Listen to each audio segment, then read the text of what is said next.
ਪੰਜਾਬ ਭਰ ਦੇ 12ਵੀਂ ਜਮਾਤ ਵਿੱਚ ਪੜ੍ਹਨ ਵਾਲੇ ਸਾਰੇ ਵਿਦਿਆਰਥੀਆਂ ਨੂੰ, ਉਹਨਾਂ ਨੂੰ ਪੜ੍ਹਾਉਣ ਵਾਲੇ ਲੈਕਚਰ ਸਾਹਿਬਾਨ ਨੂੰ ਮੇਰੇ ਵੱਲੋਂ Jaspreet Kaur, political science lecturer, government senior secondary school Khamano ਵੱਲੋਂ ਪਿਆਰ ਭਰੀ ਸਤਿ ਸ਼੍ਰੀ ਅਕਾਲ।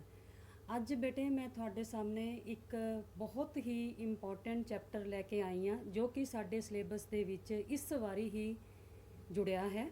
ਉਸ ਟੌਪਿਕ ਦਾ ਨਾਮ ਹੈ ਸ਼੍ਰੋਮਣੀ ਅਕਾਲੀ ਦਲ। ਇਹ ਪੰਜਾਬ ਦਾ ਖੇਤਰੀ ਰਾਜਨੀਤਿਕ ਦਲ ਹੈ ਅਤੇ ਇਸ ਦੇ ਬਣਨ ਦੇ ਕਾਰਨ ਅਤੇ ਇਸ ਦੀ ਰਾਜਨੀਤਿਕ ਭੂਮਿਕਾ, ਧਾਰਮਿਕ ਭੂਮਿਕਾ ਅਤੇ ਇਸ ਦੀ ਹੋਂਦ ਬਾਰੇ ਅੱਜ ਅਸੀਂ ਸਾਰੀ ਜਾਣਕਾਰੀ ਪ੍ਰਾਪਤ ਕਰਾਂਗੇ। ਸਭ ਤੋਂ ਪਹਿਲਾਂ ਬੇਟਾ ਅਸੀਂ ਕਰਾਂਗੇ ਕਿ ਇਹ ਇੱਕ ਪੰਜਾਬ ਦਾ ਖੇਤਰੀ ਰਾਜਨੀਤਿਕ ਦਲ ਹੈ। ਇਸ ਦੀ ਸਥਾਪਨਾ 14/12/1920 ਵਿੱਚ ਹੋਈ। 1994 ਦੇ ਵਿੱਚ ਸ਼੍ਰੋਮਣੀ ਸ਼ਬਦ ਇਸ ਨਾਲ ਜੋੜਿਆ ਗਿਆ। ਇਹ ਪਾਰਟੀ 2020 ਦੇ ਵਿੱਚ ਆਪਣਾ 100 ਸਾਲਾ ਸਥਾਪਨਾ ਦਿਵਸ ਮਨਾ ਰਹੀ ਹੈ। ਪੰਜਾਬ ਦਾ ਸੁਨਹਿਰੀ ਇਤਿਹਾਸ, ਜਿਵੇਂ ਕਿ ਤੁਸੀਂ ਸਾਰੇ ਬੱਚੇ ਬਹੁਤ ਚੰਗੀ ਤਰ੍ਹਾਂ ਨਾਲ ਜਾਣਦੇ ਹੋ ਕਿ ਸਾਡਾ ਇਤਿਹਾਸ ਬਹੁਤ ਹੀ ਮਹੱਤਵਪੂਰਨ ਅਤੇ ਸੁਨਹਿਰੀ ਅੱਖਰਾਂ ਨਾਲ ਲਿਖਿਆ ਹੋਇਆ ਇਤਿਹਾਸ ਹੈ। ਪੰਜਾਬ ਦੀ ਧਰਤੀ 10 ਗੁਰੂ ਸਾਹਿਬਾਨਾਂ ਦੀ, ਪੀਰਾਂ ਪੈਗੰਬਰਾਂ ਦੀ, ਭਗਤਾਂ ਦੀ ਧਰਤੀ ਰਹੀ ਹੈ। ਇਸ ਧਰਤੀ ਨੇ ਪੀਰ ਪੈਗੰਬਰਾਂ ਤੋਂ ਇਲਾਵਾ ਦੇਸ਼ ਭਗਤਾਂ ਨੂੰ ਜਨਮ ਦਿੱਤਾ ਹੈ ਅਤੇ ਸਾਡਾ ਜਿਹੜਾ ਪੰਜਾਬ ਹੈ ਉਹ ਇੱਕ ਸਾਰੇ ਹਿੰਦੁਸਤਾਨ ਦਾ ਸਭ ਤੋਂ ਖੁਸ਼ਹਾਲ ਵਸਦਾ ਰਸਦਾ ਹੋਇਆ ਰਾਜ ਹੈ। ਇਸ ਦਾ ਸੁਨਹਿਰੀ ਇਤਿਹਾਸ, ਜਿਵੇਂ ਕਿ ਆਪਾਂ ਗੱਲ ਕਰ ਰਹੇ ਹਾਂ ਕਿ ਪੰਜਾਬੀ ਨਿਡਰ ਅਤੇ ਬਹਾਦਰ ਕੌਮ ਵਜੋਂ ਜਾਣੇ ਜਾਂਦੇ ਹਨ। 1708 ਤੋਂ ਲੈ ਕੇ 1801 ਤੱਕ ਦਾ ਜਿਹੜਾ ਦੌਰ ਰਿਹਾ ਉਸ ਨੂੰ ਆਪਾਂ ਇੱਕ ਬਲੈਕ ਪੀਰੀਅਡ ਵੀ ਕਹਿ ਸਕਦੇ ਹਾਂ। ਬੇਟੇ ਮੈਂ ਤੁਹਾਨੂੰ ਇੱਥੇ ਇੱਕ ਥੋੜ੍ਹੀ ਜਿਹੀ ਜਾਣਕਾਰੀ ਦੇਵਾਂਗੀ ਕਿ 1469 ਦੇ ਵਿੱਚ ਗੁਰੂ ਨਾਨਕ ਦੇਵ ਜੀ ਦਾ ਜਨਮ ਹੋਇਆ। 1469 ਤੋਂ ਲੈ ਕੇ 1708 ਤੱਕ ਪੰਜਾਬ ਦੇ ਵਿੱਚ 10 ਗੁਰੂ ਜਿਹੜੇ ਸਾਹਿਬਾਨ ਸੀਗੇ ਉਹਨਾਂ ਨੇ ਆਪਣਾ ਸਿੱਖ ਧਰਮ ਦਾ ਪ੍ਰਚਾਰ ਕੀਤਾ ਅਤੇ ਸਿੱਖ ਧਰਮ ਨੂੰ ਇੱਕ ਨਕਸ਼ੇ 'ਤੇ ਲੈ ਕੇ ਆਂਦਾ। ਉਸ ਤੋਂ ਬਾਅਦ ਗੁਰੂ ਗੋਬਿੰਦ ਸਿੰਘ ਜੀ ਦੇ ਜੋਤੀ ਜੋਤ ਸਮਾਉਣ ਤੋਂ ਬਾਅਦ ਬੰਦਾ ਬਹਾਦਰ ਦੇ ਬਾਰੇ ਆਪਾਂ ਪੜ੍ਹਦੇ ਹਾਂ। ਉਸ ਤੋਂ ਬਾਅਦ ਆਪਾਂ ਸਿੱਖ ਮਿਸਲਾਂ ਬਾਰੇ ਪੜ੍ਹਦੇ ਹਾਂ। ਉਸ ਤੋਂ ਬਾਅਦ ਜਿਹੜੇ ਘੱਲੂਘਾਰੇ ਹੋਏ ਉਹਨਾਂ ਬਾਰੇ ਪੜ੍ਹਦੇ ਹਾਂ। ਇਸ ਤੋਂ ਬਾਅਦ ਇੱਕ ਮਿਸਲ ਸੀ ਸ਼ਕਰ ਚੱਕੀਆ ਮਿਸਲ, ਜਿਸ ਦੇ ਪ੍ਰਧਾਨ ਮਹਾਰਾਜਾ ਰਣਜੀਤ ਸਿੰਘ ਸੀ, ਜਿਨ੍ਹਾਂ ਨੇ ਪੰਜਾਬ ਨੂੰ ਜੋੜਿਆ, ਜਿਨ੍ਹਾਂ ਨੇ ਪੰਜਾਬ ਨੂੰ ਮੁੜ ਇੱਕ ਸੁਨਹਿਰੀ ਅੱਖਰਾਂ ਦੇ ਵਿੱਚ ਉਹਦਾ ਨਾਮ ਲਿਖਵਾਇਆ। ਕਸ਼ਮੀਰ ਤੋਂ ਲੈ ਕੇ ਆਪਣਾ ਪੰਜਾਬ, ਗੁਜਰਾਤ, ਪਾਕਿਸਤਾਨ ਜਿਹੜਾ ਹੁਣ ਇਲਾਕਾ ਹੈ ਉਹਦੇ ਵਿੱਚ ਮਹਾਰਾਜਾ ਰਣਜੀਤ ਸਿੰਘ ਦਾ ਰਾਜ ਸੀ ਅਤੇ ਇਹ ਰਾਜ ਜਿਹੜਾ ਹੈ ਇਹ ਹੁਣ ਤੱਕ ਦਾ ਸਭ ਤੋਂ ਬੈਸਟ ਰਾਜ ਮੰਨਿਆ ਜਾਂਦਾ ਹੈ। 1801 ਤੋਂ ਲੈ ਕੇ 1839 ਤੱਕ ਮਹਾਰਾਜਾ ਰਣਜੀਤ ਸਿੰਘ ਜੀ ਨੇ ਰਾਜ ਕੀਤਾ। ਉਸ ਟਾਈਮ ਅੰਗਰੇਜ਼ ਵੀ ਸੀਗੇ, ਲੇਕਿਨ ਅੰਗਰੇਜ਼ਾਂ ਦੇ ਵਿੱਚ ਇੰਨੀ ਹਿੰਮਤ ਨਹੀਂ ਸੀ ਕਿ ਉਹ ਪੰਜਾਬ ਦੇ ਵਿੱਚ ਆਪਣੇ ਪੈਰ ਜਮ੍ਹਾਂ ਕਰ ਸਕਦੇ ਹੋਣ। ਉਸ ਤੋਂ ਬਾਅਦ 1839 ਤੋਂ ਬਾਅਦ 1849 ਦੇ ਵਿੱਚ ਅੰਗਰੇਜ਼ਾਂ ਨੇ ਪੰਜਾਬ ਨੂੰ ਆਪਣੇ ਰਾਜ ਵਿੱਚ ਸ਼ਾਮਿਲ ਕੀਤਾ। ਜਦੋਂ ਅੰਗਰੇਜ਼ਾਂ ਨੇ ਪੰਜਾਬ ਨੂੰ ਆਪਣੇ ਰਾਜ ਵਿੱਚ ਸ਼ਾਮਿਲ ਕੀਤਾ ਤਾਂ ਪੰਜਾਬ ਦੀ ਜਿਹੜੀ ਸਥਿਤੀ ਸੀਗੀ ਉਹ ਹੋਰ ਦੀ ਹੋਰ ਹੋ ਗਈ। ਉਸ ਤੋਂ ਬਾਅਦ ਅਕਾਲੀ ਦਲ ਦੀ ਸਥਾਪਨਾ ਹੋਈ। ਇਸ ਤੋਂ ਬਾਅਦ ਆਪਾਂ ਗੱਲ ਕਰਾਂਗੇ ਕਿ ਸ਼੍ਰੋਮਣੀ ਅਕਾਲੀ ਦਲ ਦਾ ਇਤਿਹਾਸ। ਅਕਾਲੀ ਦਲ ਜੋ 1994 ਦੇ ਵਿੱਚ ਸ਼੍ਰੋਮਣੀ ਅਕਾਲੀ ਦਲ ਬਣਿਆ। ਪਹਿਲਾਂ ਬੇਟੇ ਇਸ ਦਾ ਨਾਮ ਅਕਾਲੀ ਦਲ ਸੀ। 1994 ਦੇ ਵਿੱਚ ਇਸ ਦਲ ਦੇ ਨਾਮ ਨਾਲ ਸ਼੍ਰੋਮਣੀ ਲਫ਼ਜ਼ ਨੂੰ ਜੋੜਿਆ ਗਿਆ। ਇਹ ਪੰਜਾਬ ਦੀ ਸਭ ਤੋਂ ਮਹੱਤਵਪੂਰਨ ਖੇਤਰੀ ਪਾਰਟੀ ਹੈ। ਇਸ ਦਾ ਪ੍ਰਭਾਵ ਹਰਿਆਣੇ ਵਿੱਚ ਵੀ ਹੈ, ਰਾਜਸਥਾਨ ਵਿੱਚ ਵੀ ਹੈ, ਉੱਤਰ ਪ੍ਰਦੇਸ਼ ਦੇ ਕੁਝ ਇਲਾਕਿਆਂ ਵਿੱਚ ਵੀ ਹੈ ਅਤੇ ਦਿੱਲੀ ਵਿੱਚ ਵੀ ਇਸ ਪਾਰਟੀ ਨੇ ਆਪਣਾ ਚੰਗਾ ਪ੍ਰਭਾਵ ਰੱਖਿਆ ਹੋਇਆ ਹੈ। ਇਹ ਜਿਹੜੀ ਪਾਰਟੀ ਹੈ, ਅਕਾਲੀ ਦਲ ਜਿਹੜੀ ਪਾਰਟੀ ਹੈ, ਇਸ ਨੂੰ ਬਣਾਉਣ ਦੇ ਜਿਹੜੇ ਯਤਨ ਸੀਗੇ ਉਹ ਸਭ ਤੋਂ ਪਹਿਲੀ ਵਾਰੀ ਮਾਸਟਰ ਤਾਰਾ ਸਿੰਘ ਅਤੇ ਬਾਬਾ ਖੜਕ ਸਿੰਘ ਜੀ ਦੇ ਯਤਨਾਂ ਨਾਲ ਹੋਇਆ। 14/12/1920 ਦੇ ਵਿੱਚ ਇਹ ਜਿਹੜੀ ਪਾਰਟੀ ਸੀ ਇਸ ਦੀ ਸਥਾਪਨਾ ਇਹਨਾਂ ਦੋ ਮਹਾਨ ਜਿਹੜੇ ਸਾਡੇ ਨਾਇਕ ਸੀਗੇ ਉਹਨਾਂ ਨੇ ਕੀਤੀ। ਹੁਣ ਉਸ ਤੋਂ ਬਾਅਦ ਆ ਜਾਂਦਾ ਹੈਗਾ ਕਿ ਅਕਾਲੀ ਦਲ ਬਣਾਉਣ ਦਾ ਕਾਰਨ ਕੀ ਹੈ। ਜਿਵੇਂ ਬੇਟੇ ਮੈਂ ਤੁਹਾਨੂੰ ਦੱਸਿਆ ਹੈ ਕਿ ਗੁਰੂ ਨਾਨਕ ਦੇਵ ਜੀ ਤੋਂ ਲੈ ਕੇ ਗੁਰੂ ਗੋਬਿੰਦ ਸਿੰਘ ਜੀ ਤੱਕ ਪੰਜਾਬ ਦੇ ਵਿੱਚ ਸਿੱਖ ਧਰਮ ਜਿਹੜਾ ਸੀਗਾ ਉਸਨੇ ਆਪਣੇ ਬਹੁਤ ਹੀ ਜਿਹੜੇ ਪੈਰ ਸੀਗੇ ਉਹ ਮਜ਼ਬੂਤ ਕੀਤੇ, ਆਪਣਾ ਇੱਕ ਇਤਿਹਾਸ ਆਪਣੇ ਹੱਥਾਂ ਨਾਲ ਲਿਖਿਆ। ਉਸ ਤੋਂ ਬਾਅਦ ਕੀ ਹੋਇਆ ਕਿ ਹੌਲੀ ਹੌਲੀ ਜਿਹੜੇ ਗੁਰਦੁਆਰੇ ਸੀਗੇ ਉਹਨਾਂ ਦੇ ਵਿੱਚ ਸੋ ਕਾਲਡ ਜਿਹੜੇ ਮਹੰਤ ਸੀਗੇ ਉਹਨਾਂ ਨੇ ਕਬਜ਼ਾ ਕਰ ਲਿਆ। ਉਹਨਾਂ ਨੇ ਸਿੱਖੀ ਸਿਧਾਂਤਾਂ ਤੋਂ ਪਰੇ ਹਟ ਕੇ ਆਪਣੀਆਂ ਇੱਕ ਉਹੋ ਜਿਹੀਆਂ ਕਿ ਧਾਰਨਾਵਾਂ ਨਾਲ ਗੁਰਦੁਆਰਿਆਂ ਦਾ ਪ੍ਰਬੰਧ ਆਪਣੇ ਹੱਥਾਂ ਵਿੱਚ ਲੈ ਲਿਆ ਜਿਹੜਾ ਕਿ ਸਿੱਖੀ ਸਿਧਾਂਤਾਂ ਦੇ ਅਨੁਕੂਲ ਨਹੀਂ ਸੀ। ਸਿੱਖਾਂ ਦੇ ਸਾਹਮਣੇ ਇਹ ਇੱਕ ਬੜੀ ਵੱਡੀ ਸਮੱਸਿਆ ਸੀ ਕਿ ਇਹਨਾਂ ਗੁਰਦੁਆਰਿਆਂ ਨੂੰ ਇਹਨਾਂ ਮਹੰਤਾਂ ਤੋਂ ਆਜ਼ਾਦ ਕਿਵੇਂ ਕਰਵਾਉਣਾ ਹੈ। ਤੋ ਅਕਾਲੀ ਦਲ ਬਣਾਉਣ ਦਾ ਸਭ ਤੋਂ ਪਹਿਲਾ ਵੱਡਾ ਕਾਰਨ ਇਹ ਸੀਗਾ ਕਿ ਗੁਰਧਾਮਾਂ ਨੂੰ, ਜਿਹੜੇ ਸਾਡੇ ਮੇਨ ਗੁਰਦੁਆਰੇ ਨੇ, ਨਨਕਾਣਾ ਸਾਹਿਬ ਹੈ, ਦਰਬਾਰ ਸਾਹਿਬ ਹੈ, ਇਹਨਾਂ ਸਾਰਿਆਂ ਨੂੰ ਮਹੰਤਾਂ ਦੇ ਕਬਜ਼ੇ ਤੋਂ ਕਿਵੇਂ ਮੁਕਤ ਕਰਵਾਉਣਾ ਹੈ ਅਤੇ ਜਿਹੜੀ ਗੁਰਦੁਆਰਿਆਂ ਦੀ ਪਵਿੱਤਰਤਾ ਹੈ, ਜੋ ਗੁਰਦੁਆਰਿਆਂ ਦੇ ਵਿੱਚ ਗੁਰਬਾਣੀ ਦਾ ਪ੍ਰਵਾਹ ਹੈ, ਜੋ ਸਾਡੇ ਗੁਰੂਆਂ ਨੇ ਸਾਨੂੰ ਦੱਸਿਆ ਸੀ, ਰਸਤੇ ਦੱਸੇ ਸੀ, ਅਸੀਂ ਉਸ ਦੇ ਅਨੁਸਾਰ ਕਿਵੇਂ ਚੱਲ ਸਕਦੇ ਹਾਂ, ਇਸ ਦੀ ਪਵਿੱਤਰਤਾ ਨੂੰ ਬਹਾਲ ਕਰਨਾ ਅਕਾਲੀ ਦਲ ਦਾ ਮੁੱਖ ਮਕਸਦ ਸੀ। ਉਸ ਤੋਂ ਬਾਅਦ ਹੈ, ਇਹ ਕੋਈ ਇੰਨਾ ਆਸਾਨ ਨਹੀਂ ਸੀ। ਜਿਹੜੇ ਮਹੰਤ ਇੰਨੇ ਸਾਲਾਂ ਤੋਂ ਗੁਰਦੁਆਰਿਆਂ ਉੱਪਰ ਕਾਬਜ਼ ਹੋਏ ਪਏ ਸੀ, ਉਹਨਾਂ ਨੂੰ ਲਾਂਭੇ ਕਰਨਾ, ਉਹਨਾਂ ਨੂੰ ਸਾਈਡ ਤੇ ਰੱਖਣਾ ਕੋਈ ਇੱਕ ਆਸਾਨ ਕੰਮ ਨਹੀਂ ਸੀ। ਇਸ ਲਈ ਅਕਾਲੀਆਂ ਨੇ ਵੱਖੋ ਵੱਖਰੇ ਅੰਦੋਲਨ ਚਲਾਏ। ਗੁਰਧਾਮਾਂ ਦੀ ਪਵਿੱਤਰਤਾ ਬਹਾਲ ਕਰਨ ਲਈ ਕਈ ਅੰਦੋਲਨ ਚਲਾਏ, ਜਿਸ ਵਿੱਚ 400 ਸਿੱਖਾਂ ਨੇ ਸ਼ਹੀਦੀ ਪ੍ਰਾਪਤ ਕੀਤੀ, 2000 ਦੇ ਕਰੀਬ ਸਿੱਖ ਜ਼ਖਮੀ ਹੋਏ, 30,000 ਸਿੱਖਾਂ ਨੇ ਜੇਲ੍ਹਾਂ ਦੇ ਵਿੱਚ ਆਪਣੇ ਆਪ ਨੂੰ ਡੱਕਿਆ। ਇਸ ਕਰਕੇ ਅੰਗਰੇਜ਼ੀ ਸਰਕਾਰ ਨੂੰ ਝੁਕਣਾ ਪਿਆ। ਸਰਕਾਰ ਨੇ 1926 ਵਿੱਚ ਗੁਰਦੁਆਰਿਆਂ ਦਾ ਪ੍ਰਬੰਧ ਕਰਨ ਲਈ ਗੁਰਦੁਆਰਾ ਪ੍ਰਬੰਧਕ ਕਮੇਟੀ ਦੀ ਸਥਾਪਨਾ ਕਰਨ ਦੀ ਪ੍ਰਵਾਨਗੀ ਦਿੱਤੀ, ਜਿਹਨੂੰ ਅੱਜ ਕੱਲ੍ਹ ਬੇਟੇ ਆਪਾਂ SGPC ਵੀ ਕਹਿੰਦੇ ਹਾਂ, ਸ਼੍ਰੋਮਣੀ ਗੁਰਦੁਆਰਾ ਪ੍ਰਬੰਧਕ ਕਮੇਟੀ। ਇਸ ਨਾਲ ਅਕਾਲੀ ਦਲ ਦੇ ਧਾਰਮਿਕ ਉਦੇਸ਼ਾਂ ਦੀ ਪ੍ਰਾਪਤੀ ਦੇ ਨਾਲ ਨਾਲ ਇਸ ਨੂੰ ਰਾਜਨੀਤਿਕ ਮਾਨਤਾ ਵੀ ਪ੍ਰਾਪਤ ਹੋ ਗਈ।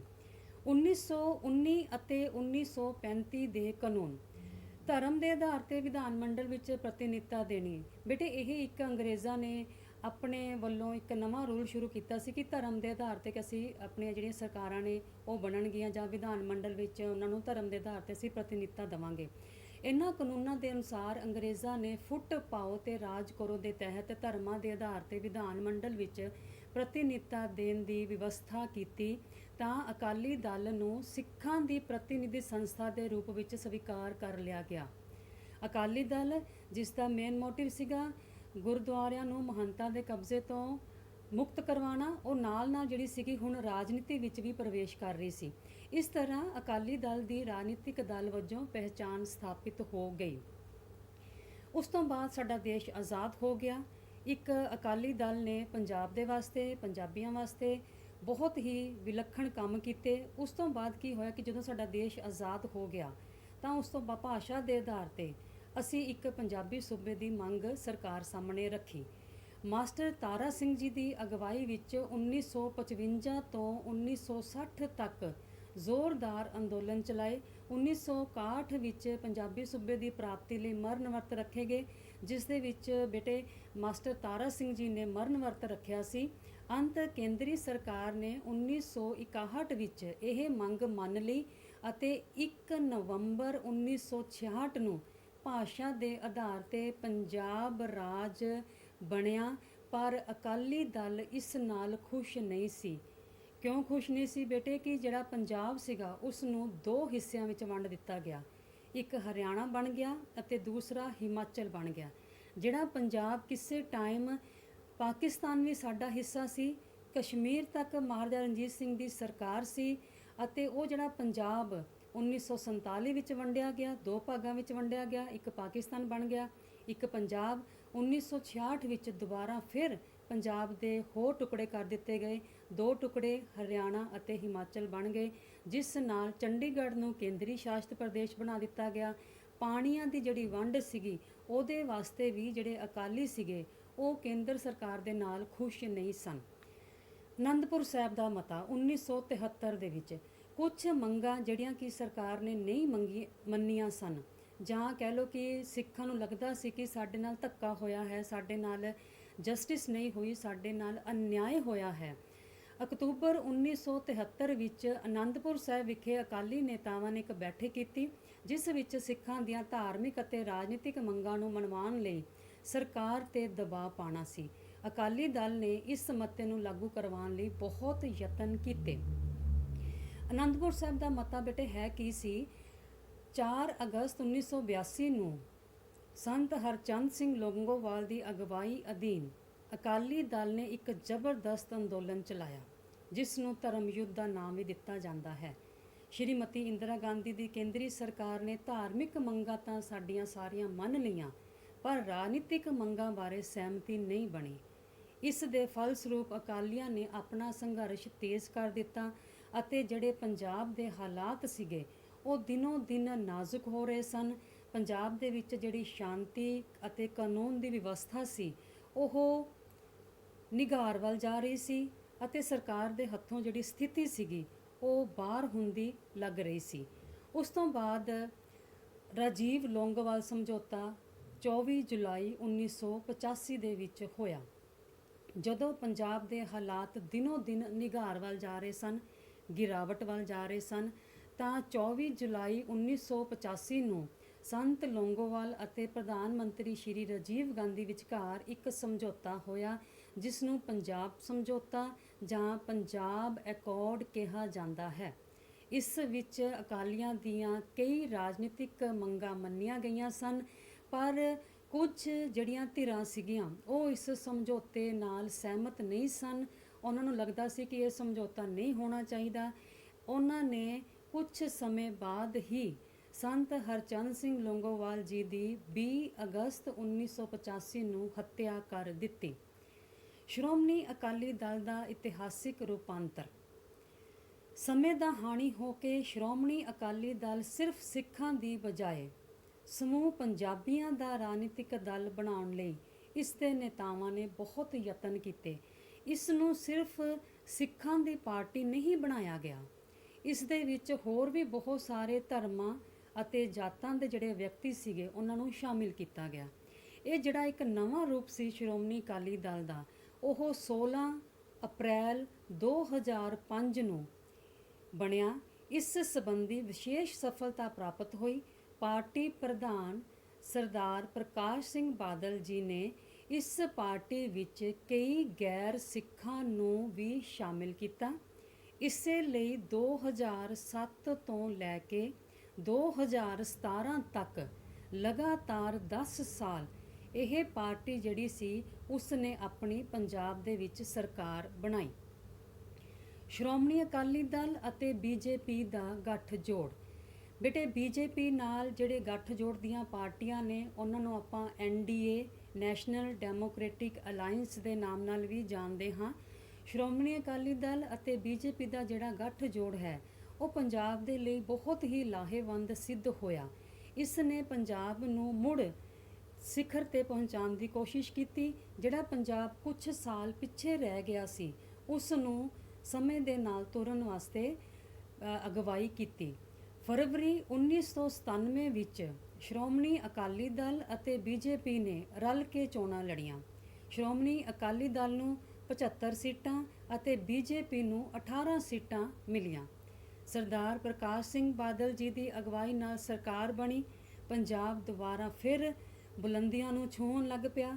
ਫਰਵਰੀ 2007 ਵਿੱਚ ਦੁਬਾਰਾ ਫਿਰ ਦੋਨਾਂ ਦੀਆਂ ਪਾਰਟੀਆਂ ਨੇ ਮਿਲ ਕੇ ਸਰਕਾਰ ਬਣਾਈ, ਚੋਣਾਂ ਲੜੀਆਂ। ਲੋਕਾਂ ਨੇ ਇਹਨਾਂ ਦੀ ਦੋਸਤੀ ਨੂੰ ਸਵੀਕਾਰ ਕੀਤਾ, ਜਿਸ ਵਿੱਚ ਅਕਾਲੀ ਦਲ ਨੂੰ 49 ਸੀਟਾਂ ਅਤੇ ਬੀਜੇਪੀ ਨੂੰ 19 ਸੀਟਾਂ ਮਿਲੀਆਂ।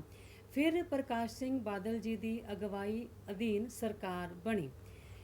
ਅੱਜ ਇਸ ਦੇ ਪਾਰਟੀ ਪ੍ਰਧਾਨ ਸਰਦਾਰ ਸੁਖਬੀਰ ਸਿੰਘ ਜੀ ਬਾਦਲ ਹਨ ਅਤੇ ਇਸ ਪਾਰਟੀ ਦਾ ਚੋਣ ਨਿਸ਼ਾਨ ਤੱਕੜੀ ਹੈ। ਇਹ ਬੇਟੇ ਤੁਸੀਂ ਸਾਰੇ ਜਿਹੜੇ ਪੁਆਇੰਟਸ ਨੇ ਉਹ ਆਪਣੀਆਂ ਕਾਪੀਆਂ ਤੇ ਲਿਖਣੇ ਹਨ। ਇਹ ਤੁਹਾਨੂੰ 1 ਨੰਬਰ ਦਾ ਕੁਐਸਚਨ ਵੀ ਆ ਸਕਦਾ ਹੈ ਕਿ ਵਰਤਮਾਨ ਸਮੇਂ ਪਾਰਟੀ ਦੇ ਪ੍ਰਧਾਨ ਕੌਣ ਹਨ ਅਤੇ ਵਰਤਮਾਨ ਸਮੇਂ ਸ਼੍ਰੋਮਣੀ ਅਕਾਲੀ ਦਲ ਦਾ ਚੋਣ ਨਿਸ਼ਾਨ ਕੀ ਹੈ। ਉਸ ਤੋਂ ਬਾਅਦ ਆਪਣੇ ਕੋਲ ਇੱਕ ਮੇਨ ਗੱਲ ਆ ਜਾਂਦੀ ਹੈ ਕਿ ਸ਼੍ਰੋਮਣੀ ਅਕਾਲੀ ਦਲ ਦੇ ਕੀ ਉਦੇਸ਼ ਹਨ ਅਤੇ ਇਸ ਦੀਆਂ ਕੀ ਨੀਤੀਆਂ ਹਨ। ਸਭ ਤੋਂ ਪਹਿਲਾ ਜਿਹੜਾ ਇਸ ਪਾਰਟੀ ਦਾ ਉਦੇਸ਼ ਹੈ ਉਹ ਇਹ ਹੈ ਕਿ ਗੁਰਮਤ ਅਤੇ ਸਿੱਖ ਰਹਿਤ ਮਰਿਆਦਾ ਦਾ ਪ੍ਰਚਾਰ ਕਰਨਾ। ਜਿਵੇਂ ਕਿ ਮੈਂ ਤੁਹਾਨੂੰ ਪਹਿਲਾਂ ਵੀ ਦੱਸਿਆ ਹੈ, ਇਹ ਇੱਕ ਧਾਰਮਿਕ ਪਾਰਟੀ ਵਜੋਂ ਉੱਭਰੀ ਸੀ, ਜਿਸ ਦਾ ਮੇਨ ਮਕਸਦ ਸੀ ਗੁਰਧਾਮਾਂ ਦੀ ਪਵਿੱਤਰਤਾ ਨੂੰ ਬਹਾਲ ਕਰਨਾ, ਗੁਰਦੁਆਰਿਆਂ ਵਿੱਚ ਪਵਿੱਤਰਤਾ ਨੂੰ ਬਹਾਲ ਕਰਨਾ, ਗੁਰਸਿੱਖੀ ਜਿਹੜੀ ਹੈ ਉਸ ਨੂੰ ਮੁੜ ਤੋਂ ਲਾਗੂ ਕਰਨਾ। ਸੋ ਇਸ ਪਾਰਟੀ ਦਾ ਜਿਹੜਾ ਮੇਨ ਏਜੰਡਾ ਹੈ, ਜਿਹੜਾ ਮੇਨ ਉਦੇਸ਼ ਹੈ ਉਹ ਹੈ ਕਿ ਗੁਰਮਤ ਅਤੇ ਸਿੱਖ ਰਹਿਤ ਮਰਿਆਦਾ ਦਾ ਪ੍ਰਚਾਰ ਕਰਨਾ, ਦੇਸ਼ ਵਿਦੇਸ਼ ਦੇ ਵਿੱਚ ਸਿੱਖ ਧਰਮ ਜਿਹੜਾ ਹੈ ਉਸ ਦੀਆਂ ਵਿਸ਼ੇਸ਼ਤਾਵਾਂ ਬਾਰੇ ਲੋਕਾਂ ਨੂੰ ਜਾਗਰੂਕ ਕਰਨਾ, ਸਮਾਜਿਕ ਅਤੇ ਆਰਥਿਕ ਨਿਆਂ ਤੇ ਆਧਾਰਿਤ ਸਮਾਜ ਸਿਰਜਣਾ, ਇੱਕ ਅਜਿਹਾ ਸਮਾਜ ਬਣਾਉਣਾ ਜਿਸ ਦੇ ਵਿੱਚ ਸਮਾਜਿਕ ਅਤੇ ਆਰਥਿਕ ਤੌਰ ਤੇ ਲੋਕ ਇੱਕ ਦੂਜੇ ਨਾਲ ਰਲ ਕੇ ਰਹਿਣਗੇ, ਹਰ ਤਰ੍ਹਾਂ ਦੇ ਸ਼ੋਸ਼ਣ ਨੂੰ ਖਤਮ ਕਰਨਾ, ਚਾਹੇ ਉਹ ਮਾਨਸਿਕ ਸ਼ੋਸ਼ਣ ਹੋਵੇ, ਚਾਹੇ ਉਹ ਸਰੀਰਕ ਸ਼ੋਸ਼ਣ ਹੋਵੇ, ਕਿਸੇ ਵੀ ਤਰੀਕੇ ਦਾ ਜਿਹੜਾ ਸ਼ੋਸ਼ਣ ਹੈ ਇਹ ਪਾਰਟੀ ਉਸ ਨੂੰ ਖਤਮ ਕਰਨ ਦੇ ਵਿੱਚ ਵਿਸ਼ਵਾਸ ਰੱਖਦੀ ਹੈ। ਤੀਸਰੀ ਵੱਡੀ ਗੱਲ, ਨਸ਼ਿਆਂ ਉੱਤੇ ਰੋਕ ਲਗਾਉਣੀ, ਸਿੱਖਾਂ ਦੀ ਵੱਖਰੀ ਅਤੇ ਮਿਆਰੀ ਸ਼ਖਸੀਅਤ ਨੂੰ ਪ੍ਰਫੁੱਲਿਤ ਕਰਨਾ, ਇਹ ਇਸ ਪਾਰਟੀ ਦੇ ਉਦੇਸ਼ ਮੰਨੇ ਜਾਂਦੇ ਹਨ। ਇਸ ਤੋਂ ਬਾਅਦ ਹੈ ਸ਼੍ਰੋਮਣੀ ਅਕਾਲੀ ਦਲ ਦੀਆਂ ਨੀਤੀਆਂ ਅਤੇ ਪ੍ਰੋਗਰਾਮ। ਸਭ ਤੋਂ ਪਹਿਲਾ ਜਿਹੜਾ ਪ੍ਰੋਗਰਾਮ ਹੈ ਉਹ ਹੈ ਅਸਲੀ ਸੰਘਾਤਮਕ ਢਾਂਚੇ ਦੀ ਸਥਾਪਨਾ ਕਰਨਾ। ਬੇਟੇ ਜਿਵੇਂ ਕਿ ਤੁਸੀਂ ਸਾਰਿਆਂ ਨੂੰ ਪਤਾ ਹੈ ਕਿ ਸੰਘਾਤਮਕ ਤੋਂ ਭਾਵ ਹੈ ਜਦੋਂ ਦੇਸ਼ ਦੀਆਂ ਸ਼ਕਤੀਆਂ ਕੇਂਦਰ ਅਤੇ ਰਾਜਾਂ ਦੇ ਵਿੱਚ ਵੰਡੀਆਂ ਹੁੰਦੀਆਂ ਹਨ, ਅਤੇ ਜਿਹੜਾ ਸ਼੍ਰੋਮਣੀ ਅਕਾਲੀ ਦਲ ਹੈ ਉਹ ਹਮੇਸ਼ਾ ਭਾਰਤ ਦੇ ਵਿੱਚ ਮਜ਼ਬੂਤ ਸੰਘਾਤਮਕ ਢਾਂਚੇ ਦੀ ਵਿਵਸਥਾ ਕਰਨ ਵਿੱਚ ਯਕੀਨ ਰੱਖਦਾ ਹੈ। ਭਾਰਤ ਅਨੇਕਾਂ ਧਰਮਾਂ, ਭਾਸ਼ਾਵਾਂ, ਨਸਲਾਂ ਆਦਿ ਦਾ ਦੇਸ਼ ਹੈ, ਦੁਨੀਆ ਦਾ ਸਭ ਤੋਂ ਵੱਡਾ ਲੋਕਤੰਤਰੀ ਦੇਸ਼ ਹੈ, ਇਸੇ ਲਈ ਇੱਥੇ ਸੰਘਾਤਮਕ ਸ਼ਾਸਨ ਪ੍ਰਣਾਲੀ ਲਾਗੂ ਕੀਤੀ ਗਈ ਹੈ। ਕੇਂਦਰ ਅਤੇ ਰਾਜਾਂ ਵਿਚਕਾਰ ਸ਼ਕਤੀਆਂ ਦੀ ਵੰਡ ਕੀਤੀ ਗਈ ਹੈ। ਅਕਾਲੀ ਦਲ ਚਾਹੁੰਦਾ ਹੈ ਕਿ ਕੇਂਦਰ ਦੀ ਰਾਜਾਂ ਵਿੱਚ ਘੱਟ ਦਖਲਅੰਦਾਜ਼ੀ ਹੋਣੀ ਚਾਹੀਦੀ ਹੈ। ਕੇਂਦਰ ਸਿਰਫ ਸੁਰੱਖਿਆ, ਵਿਦੇਸ਼ੀ ਮਾਮਲੇ, ਕਰੰਸੀ ਅਤੇ ਜਨ ਸੰਚਾਰ ਦੇ ਮਾਮਲਿਆਂ ਤੱਕ ਸੀਮਤ ਹੋਣਾ ਚਾਹੀਦਾ ਹੈ। ਉਸ ਤੋਂ ਬਾਅਦ ਆਪਣੇ ਕੋਲ ਆ ਜਾਂਦੇ ਨੇ ਆਰਥਿਕ ਪ੍ਰੋਗਰਾਮ। ਆਰਥਿਕ ਪ੍ਰੋਗਰਾਮ ਤੋਂ ਭਾਵ ਹੈ ਪੈਸਾ। ਜਿਹੜਾ ਪੈਸਾ ਹੈ ਉਹ ਸਰਕਾਰ ਨੇ ਕਿਵੇਂ ਇਕੱਠਾ ਕਰਨਾ ਹੈ, ਉਸ ਨੂੰ ਕਿਵੇਂ ਖਰਚ ਕਰਨਾ ਹੈ, ਅਤੇ ਲੋਕਾਂ ਦੇ ਵਿੱਚ ਜਿਹੜਾ ਆਰਥਿਕ ਪਾੜਾ ਹੈ, ਅਮੀਰ ਅਤੇ ਗਰੀਬ ਦੇ ਵਿੱਚ ਜਿਹੜਾ ਆਰਥਿਕ ਫਾਸਲਾ ਹੈ, ਉਸ ਨੂੰ ਕਿਵੇਂ ਘੱਟ ਕਰਨਾ ਹੈ। ਇਸ ਪਾਰਟੀ ਦਾ ਪਹਿਲਾ ਪ੍ਰੋਗਰਾਮ ਹੈ ਕਿਰਤ ਦਾ ਸਤਿਕਾਰ ਕਰਨਾ। ਜਿਵੇਂ ਕਿ ਗੁਰੂ ਨਾਨਕ ਦੇਵ ਜੀ ਨੇ ਕਿਰਤ ਕਰੋ, ਵੰਡ ਛਕੋ, ਨਾਮ ਜਪੋ ਦਾ ਜਿਹੜਾ ਹੈ ਉਸ ਦੇ ਵਿੱਚ ਵਿਸ਼ਵਾਸ ਰੱਖਿਆ ਹੈ, ਅਤੇ ਕਿਰਤ ਕਾਨੂੰਨਾਂ ਵਿੱਚ ਸੋਧ ਕਰਨਾ, ਅਜਿਹੇ ਆਰਥਿਕ ਅਤੇ ਸਮਾਜਿਕ ਨਿਆਂ ਦਾ ਪ੍ਰਬੰਧ ਜਿਸ ਵਿੱਚ ਦਬੇ ਕੁਚਲੇ ਲੋਕਾਂ ਨੂੰ ਉਧਾਰ ਚੱਕਣ ਦਾ ਪ੍ਰਬੰਧ ਹੋਵੇ, ਛੋਟੇ ਅਤੇ ਮੱਧਮ ਵਪਾਰੀਆਂ ਨੂੰ ਵਿਸ਼ੇਸ਼ ਸਹੂਲਤਾਂ ਦੇਣੀਆਂ, ਪੰਜਾਬ ਵਿੱਚੋਂ ਬੇਰੁਜ਼ਗਾਰੀ ਨੂੰ ਖਤਮ ਕਰਨਾ, ਉਦਯੋਗੀਕਰਨ ਦੀ ਪ੍ਰਕਿਰਿਆ ਨੂੰ ਤੇਜ਼ ਕਰਨਾ।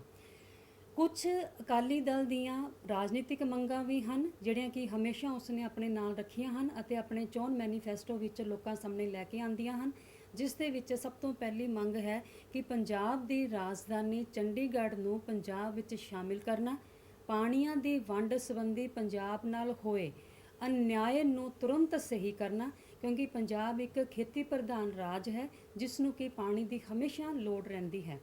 ਫੌਜ ਵਿੱਚ ਸਿੱਖਾਂ ਦੀ ਭਰਤੀ ਨੂੰ ਵਧਾਉਣਾ, ਪੰਜਾਬੀਆਂ ਦੇ ਬਹਾਦਰੀ ਭਰੇ ਸੁਭਾਅ ਨੂੰ ਦੇਖਦੇ ਹੋਏ, ਨਿਡਰਤਾ ਭਰੇ ਸੁਭਾਅ ਨੂੰ ਦੇਖਦੇ ਹੋਏ ਫੌਜ ਦੇ ਵਿੱਚ ਜਿਹੜੀ ਭਰਤੀ ਹੈ ਉਹ ਪੰਜਾਬੀਆਂ ਦੇ ਕਿਰਦਾਰ ਨੂੰ ਦੇਖਦੇ ਹੋਏ ਉਹਨੂੰ ਵਧਾਉਣਾ ਚਾਹੀਦਾ ਹੈ। ਗੁਆਂਢੀ ਰਾਜਾਂ ਵਿਚਲੇ ਪੰਜਾਬੀ ਬੋਲਦੇ ਇਲਾਕੇ ਪੰਜਾਬੀ ਰਾਜ ਵਿੱਚ ਸ਼ਾਮਿਲ ਕਰਵਾਉਣੇ, ਪੰਜਾਬ, ਪੰਜਾਬੀ ਅਤੇ ਪੰਜਾਬੀਅਤ ਨੂੰ ਪ੍ਰੋਤਸਾਹਨ। ਸ਼੍ਰੋਮਣੀ ਅਕਾਲੀ ਦਲ ਦੀ ਵਿਚਾਰਧਾਰਾ ਪੰਜਾਬ, ਪੰਜਾਬੀ ਅਤੇ ਪੰਜਾਬੀਅਤ ਦੇ ਹਿੱਤਾਂ ਦੀ ਰੱਖਿਆ ਕਰਨੀ ਹੈ। ਇਸ ਉਦੇਸ਼ ਦੀ ਪ੍ਰਾਪਤੀ ਲਈ ਫਰਵਰੀ 1996 ਨੂੰ ਮੋਗਾ ਵਿਖੇ ਪਾਰਟੀ ਦੀ ਇੱਕ ਮੀਟਿੰਗ ਹੋਈ, ਜਿਸ ਵਿੱਚ ਇੱਕ ਵਿਸਤ੍ਰਿਤ ਪ੍ਰੋਗਰਾਮ ਲਿਖਿਆ ਗਿਆ ਕਿ ਸ਼੍ਰੋਮਣੀ ਅਕਾਲੀ ਦਲ ਆਪਣੇ ਪੰਜਾਬ, ਪੰਜਾਬੀ ਅਤੇ ਪੰਜਾਬੀਅਤ ਨੂੰ ਹਮੇਸ਼ਾ ਸੁਰੱਖਿਅਤ ਰੱਖੇਗਾ ਅਤੇ ਇਸ ਨੂੰ ਖੁਸ਼ਹਾਲ ਬਣਾਉਣ ਵਾਸਤੇ ਜਿਹੜੀ ਪਾਰਟੀ ਹੈ ਉਹ ਜੀ ਤੋੜ ਮਿਹਨਤ ਕਰੇਗੀ। ਉਸ ਤੋਂ ਬਾਅਦ ਆ ਜਾਂਦਾ ਹੈ ਪੰਜਾਬ ਤੋਂ ਬਾਹਰ ਵਸਦੇ ਸਿੱਖਾਂ ਨਾਲ ਨਿਆਂ। ਜਿਵੇਂ ਤੁਹਾਨੂੰ ਸਾਰਿਆਂ ਨੂੰ ਪਤਾ ਹੈ ਕਿ ਜੇਕਰ ਪੰਜਾਬ ਦੇ ਵਿੱਚ ਸਿੱਖ ਵਸਦੇ ਹਨ ਅਤੇ ਸਿੱਖਾਂ ਦੀ ਜਿਹੜੀ ਸਭ ਤੋਂ ਵੱਧ ਆਬਾਦੀ ਹੈ ਉਹ ਕੈਨੇਡਾ, ਅਮਰੀਕਾ ਅਤੇ ਹੋਰ ਵਿਦੇਸ਼ੀ ਮੁਲਕਾਂ ਦੇ ਵਿੱਚ ਬਹੁਤ ਜ਼ਿਆਦਾ ਹੈ, ਉਹਨਾਂ ਨਾਲ ਕਿਸੇ ਕਿਸਮ ਦਾ ਧੱਕਾ ਨਾ ਹੋਵੇ, ਧਰਮ ਦੇ ਨਾਮ ਤੇ ਜਾਂ ਉਹਨਾਂ ਦੇ ਸਰੂਪ ਨਾਲ ਕਿਸੇ ਕਿਸਮ ਦੀ ਕੋਈ ਛੇੜਖਾਨੀ ਨਾ ਹੋਵੇ, ਉਹਨਾਂ ਦੇ ਹਿੱਤਾਂ ਦੀ ਰਾਖੀ ਲਈ ਵੀ ਇਹ ਜਿਹੜੀ ਸਰਕਾਰ ਹੈ ਉਹ ਵਚਨਬੱਧ ਹੈ। ਇਹ ਪਾਰਟੀ ਦੇਸ਼ ਵਿਦੇਸ਼ ਦੇ ਕਿਸੇ ਵੀ ਖੇਤਰ ਵਿੱਚ ਰਹਿੰਦੇ ਸਿੱਖਾਂ ਨਾਲ ਅਨਿਆਏ ਨਹੀਂ ਹੋਣ ਦੇਵੇਗੀ।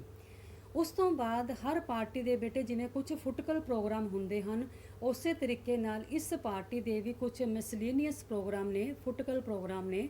ਉਹਨਾਂ ਦੇ ਵਿੱਚ ਸਭ ਤੋਂ ਪਹਿਲਾਂ ਹੈ ਟਰੈਕਟਰਾਂ ਉੱਤੇ ਉਤਪਾਦਨ ਕਰ ਦੇ ਖਾਤਮੇ ਲਈ ਯਤਨ ਕਰਨਾ, ਪ੍ਰੈਸ ਦੀ ਸੁਤੰਤਰਤਾ ਨੂੰ ਕਾਇਮ ਕਰਨਾ। ਕਿਸੇ ਵੀ ਲੋਕਤੰਤਰੀ ਦੇਸ਼ ਦੇ ਵਿੱਚ ਜਿਹੜਾ ਪੰਜਵਾਂ ਪਿੱਲਰ ਹੈ, ਪੰਜਵਾਂ ਥੰਮ ਹੈ, ਉਹ ਪ੍ਰੈਸ ਹੁੰਦੀ ਹੈ। ਇਹ ਪਾਰਟੀ ਪ੍ਰੈਸ ਦੀ ਆਜ਼ਾਦੀ ਨੂੰ ਹਮੇਸ਼ਾ ਕਾਇਮ ਰੱਖਣ ਦੀ ਗੱਲ ਕਰੇਗੀ। ਰਾਜ ਵਿੱਚ ਸਿੱਖਿਆ ਦੇ ਵਿਕਾਸ ਲਈ ਯਤਨ ਕਰਨੇ, ਸਿਹਤ ਪ੍ਰਣਾਲੀ ਵਿੱਚ ਸੁਧਾਰ ਕਰਨੇ, ਭ੍ਰਿਸ਼ਟਾਚਾਰ ਦੇ ਖਾਤਮੇ ਅਤੇ ਰਾਜਨੀਤੀ ਦੇ ਅਪਰਾਧੀਕਰਨ ਨੂੰ ਰੋਕਣ ਲਈ ਇਹ ਪਾਰਟੀ ਜਿਹੜੀ ਹੈ ਉਹ ਯਤਨ ਕਰੇਗੀ। ਵਰਤਮਾਨ ਸਮੇਂ ਇਸ ਪਾਰਟੀ ਨੂੰ ਕਿੰਨੀਆਂ ਸੀਟਾਂ ਮਿਲੀਆਂ ਜਿਹੜੀਆਂ ਆਪਣੀਆਂ ਲੇਟੈਸਟ ਪਿਛਲੀਆਂ ਚੋਣਾਂ ਹੋਈਆਂ ਨੇ, ਉਸ ਦੇ ਵਿੱਚ as a MLA, as a MP ਇਸ ਪਾਰਟੀ ਨੂੰ ਕਿੰਨੀਆਂ ਸੀਟਾਂ ਮਿਲੀਆਂ ਹਨ ਉਹ ਤੁਹਾਡੇ ਸਾਹਮਣੇ ਪਿਕਚਰ ਹੈ। ਲੋਕ ਸਭਾ ਵਿੱਚ ਪ੍ਰਾਪਤ ਸੀਟਾਂ ਨੇ 543 ਵਿੱਚ 2 ਸੀਟਾਂ ਮਿਲੀਆਂ ਨੇ। ਰਾਜ ਸਭਾ ਵਿੱਚ ਇਸ ਪਾਰਟੀ ਨੂੰ 245 ਦੇ ਵਿੱਚੋਂ 3 ਸੀਟਾਂ ਮਿਲੀਆਂ ਹਨ। ਵਿਧਾਨ ਸਭਾ ਵਿੱਚ ਇਸ ਨੂੰ 117 ਦੇ ਵਿੱਚੋਂ 14 ਸੀਟਾਂ ਮਿਲੀਆਂ ਹਨ। ਤੁਹਾਨੂੰ ਸਾਰਿਆਂ ਨੂੰ ਪਤਾ ਹੈ ਕਿ ਭਾਵੇਂ ਇਸ ਪਾਰਟੀ ਦੀ ਪਿਛਲੀਆਂ ਚੋਣਾਂ ਦੇ ਵਿੱਚ ਜਿਹੜੀ ਕਾਰਗੁਜ਼ਾਰੀ ਹੈ ਉਹ ਇੰਨੀ ਵਧੀਆ ਨਹੀਂ ਰਹੀ, ਪਰ ਭਾਰਤ ਇੱਕ ਲੋਕਤੰਤਰੀ ਦੇਸ਼ ਹੈ। ਇਸ ਦੇ ਵਿੱਚ ਜਿੱਤ ਅਤੇ ਹਾਰ ਇੱਕ ਬਣੀ ਹੋਈ ਹੈ। ਹਰ ਪਾਰਟੀ ਜਿਹੜੀ ਹੈ ਜਦੋਂ ਹਾਰਦੀ ਹੈ ਤਾਂ ਉਹ ਆਪਣੀਆਂ ਪੜਚੋਲ ਕਰਦੀ ਹੈ, ਆਪਣਾ ਐਨਾਲਿਸਿਸ ਕਰਦੀ ਹੈ ਕਿ ਸਾਡੀਆਂ ਕਿਹੜੀਆਂ ਕਮੀਆਂ ਹਨ। ਉਹਨਾਂ ਕਮੀਆਂ ਨੂੰ ਲੈ ਕੇ ਉਹ ਅਗਲੀਆਂ ਚੋਣਾਂ ਲੜਦੀ ਹੈ ਅਤੇ ਲੋਕਾਂ ਨੂੰ ਆਪਣੇ ਵੱਲ ਕਰਨ ਦਾ ਯਤਨ ਕਰਦੀ ਹੈ। ਅੰਤ ਵਿੱਚ ਅਸੀਂ ਕਹਿ ਸਕਦੇ ਹਾਂ ਕਿ ਪੰਜਾਬ ਦੀ ਸਿਆਸਤ ਵਿੱਚ ਅਕਾਲੀ ਦਲ ਨੇ ਹੁਣ ਤੱਕ ਬਹੁਤ ਅਹਿਮ ਭੂਮਿਕਾ ਨਿਭਾਈ ਹੈ। ਬੇਟੇ ਇਸ ਦੇ ਵਿੱਚ ਕੋਈ ਸ਼ੱਕ ਨਹੀਂ ਹੈ ਕਿ ਇਹ ਪਾਰਟੀ ਜੇ 2020 ਦੇ ਵਿੱਚ ਆਪਣਾ 100 ਸਾਲਾ ਸਥਾਪਨਾ ਦਿਵਸ ਮਨਾ ਰਹੀ ਹੈ ਤਾਂ ਇਸ ਦੀਆਂ ਪ੍ਰਾਪਤੀਆਂ ਵੀ ਬਹੁਤ ਅਹਿਮ ਹਨ। ਹਮੇਸ਼ਾ ਚੋਣਾਂ ਦੇ ਵਿੱਚ ਜਿਹੜੇ ਪੰਜਾਬੀ ਨੇ ਉਹ ਇਸ ਪਾਰਟੀ ਵੱਲ ਦੇਖਦੇ ਨੇ। ਜਦੋਂ ਵੀ ਇਸ ਪੰਜਾਬ ਦੇ ਵਿੱਚ ਕੋਈ ਵੀ ਰਾਜਸੀ ਜਾਂ ਸਮਾਜਿਕ ਜਾਂ ਕਿਸੇ ਵੀ ਖੇਤਰ ਨਾਲ ਕੋਈ ਸਮੱਸਿਆ ਪੈਦਾ ਹੁੰਦੀ ਹੈ ਅਤੇ ਜਿਹੜੇ ਲੋਕ ਨੇ, ਪੰਜਾਬੀ ਨੇ, ਉਹ ਇਸ ਪਾਰਟੀ ਵੱਲ ਦੇਖਦੇ ਨੇ ਕਿ ਇਹ ਪਾਰਟੀ ਹੁਣ ਕਿਹੜਾ ਫੈਸਲਾ ਲੈਂਦੀ ਹੈ ਜਾਂ ਇਸ ਪਾਰਟੀ ਦੀ ਕਾਰਗੁਜ਼ਾਰੀ ਕਿੱਦਾਂ ਦੀ ਹੋਵੇਗੀ। ਅਤੇ ਭਵਿੱਖ ਵਿੱਚ ਵੀ ਅਸੀਂ ਆਸ ਕਰਦੇ ਹਾਂ ਕਿ ਇਹ ਪਾਰਟੀ ਆਪਣੀਆਂ ਕਮੀਆਂ ਨੂੰ ਦੂਰ ਕਰਕੇ ਪੰਜਾਬ, ਪੰਜਾਬੀ ਅਤੇ ਪੰਜਾਬੀਅਤ ਲਈ ਕੰਮ ਕਰਦੀ ਰਹੇਗੀ। ਸੋ ਇਹ ਸੀ ਬੇਟੇ ਤੁਹਾਡੇ ਸਾਹਮਣੇ ਸ਼੍ਰੋਮਣੀ ਅਕਾਲੀ ਦਲ ਦੇ ਬਾਰੇ ਜੋ ਅਸੀਂ ਪੜ੍ਹਿਆ ਹੈ, ਜੋ ਅਸੀਂ ਇਹਦਾ ਇਤਿਹਾਸ ਦੇਖਿਆ ਹੈ। ਇਸ ਨੂੰ ਤੁਸੀਂ ਕਦੇ ਵੀ ਨਹੀਂ ਭੁੱਲ ਸਕਦੇ ਕਿ ਇਹ ਪਾਰਟੀ ਕਿੱਥੋਂ ਸ਼ੁਰੂ ਹੋਈ ਹੈ, ਕਿਹੜੇ ਮੰਤਵ ਨੂੰ ਲੈ ਕੇ ਸ਼ੁਰੂ ਹੋਈ ਹੈ ਅਤੇ ਇਸ ਪਾਰਟੀ ਨਾਲ ਸੰਬੰਧਿਤ ਕਿਹੜੀਆਂ ਕੁਰਬਾਨੀਆਂ ਇਹਨਾਂ ਦੇ ਲੋਕਾਂ ਨੇ ਕੀਤੀਆਂ ਹਨ। ਮਾਸਟਰ ਤਾਰਾ ਸਿੰਘ ਜੀ ਹੋ ਗਏ ਜਾਂ ਬਾਬਾ ਖੜਕ ਸਿੰਘ ਜੀ ਹੋ ਗਏ, ਜਿਨ੍ਹਾਂ ਨੇ ਇਸ ਪਾਰਟੀ ਲਈ ਖੂਨ ਵਹਾਇਆ ਹੈ। ਕਿੰਨੇ ਹੀ ਨਾਇਕਾਂ ਨੇ, ਨਾਇਕਾਵਾਂ ਨੇ, ਚਾਹੇ ਔਰਤਾਂ ਨੇ ਚਾਹੇ ਮਰਦ ਨੇ, ਜੇਲਾਂ ਭਰੀਆਂ। ਹਮੇਸ਼ਾ ਜਦੋਂ ਵੀ ਪੰਜਾਬ ਤੇ ਭੀੜ ਬਣੀ ਹੈ, ਇਹਨਾਂ ਪਾਰਟੀਆਂ ਨੇ, ਇਸ ਪਾਰਟੀ ਨੇ ਰਲ ਕੇ ਪੰਜਾਬ ਦੀ ਅਗਵਾਈ ਕੀਤੀ ਹੈ ਅਤੇ ਇਸ ਪਾਰਟੀ ਦਾ ਹੁਣ ਵੀ ਮੇਨ ਮਕਸਦ ਹੈ ਕਿ ਅਸੀਂ ਪੰਜਾਬ ਨੂੰ ਕਿਸੇ ਵੀ ਕੀਮਤ ਤੇ ਪਿੱਛੇ ਨਹੀਂ ਲੈ ਕੇ ਜਾਵਾਂਗੇ। ਚਾਹੇ ਵਰਤਮਾਨ ਸਮੇਂ ਵਿੱਚ ਕਈ ਮੁੱਦੇ ਹਨ ਜਿਨ੍ਹਾਂ ਵਿੱਚ ਜਿਹੜੀ ਪਾਰਟੀ ਹੈ ਉਹ ਲੋਕਾਂ ਦੀ ਸਕਾਰਾਤਮਕ ਜਿਹੜੀ ਅਗਵਾਈ ਹੈ ਉਹ ਕਰ ਰਹੀ ਹੈ।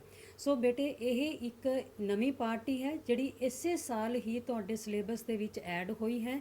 ਇਸ ਨਾਲ ਸੰਬੰਧਿਤ ਜਿਹੜੇ ਪ੍ਰਸ਼ਨ ਨੇ ਉਹ ਤੁਹਾਨੂੰ 1 ਨੰਬਰ ਦੇ ਵੀ ਆ ਸਕਦੇ ਹਨ, ਉਹ ਤੁਹਾਨੂੰ 2 ਨੰਬਰ ਦੇ ਵੀ ਆ ਸਕਦੇ ਹਨ ਕਿ ਸ਼੍ਰੋਮਣੀ ਅਕਾਲੀ ਦਲ ਦੀ ਸਥਾਪਨਾ ਕਦੋਂ ਹੋਈ ਜਾਂ ਸ਼੍ਰੋਮਣੀ ਸ਼ਬਦ ਜਿਹੜਾ ਹੈ ਉਹ ਅਕਾਲੀ ਦਲ ਨਾਲ ਕਦੋਂ ਜੁੜਿਆ, ਇਸ ਦੇ ਬਣਾਉਣ ਵਾਲੇ 2 ਮਹੱਤਵਪੂਰਨ ਨਾਇਕ ਕਿਹੜੇ ਸਨ ਜਾਂ ਇਸ ਦੇ ਵਰਤਮਾਨ ਪ੍ਰਧਾਨ ਕਿਹੜੇ ਹਨ।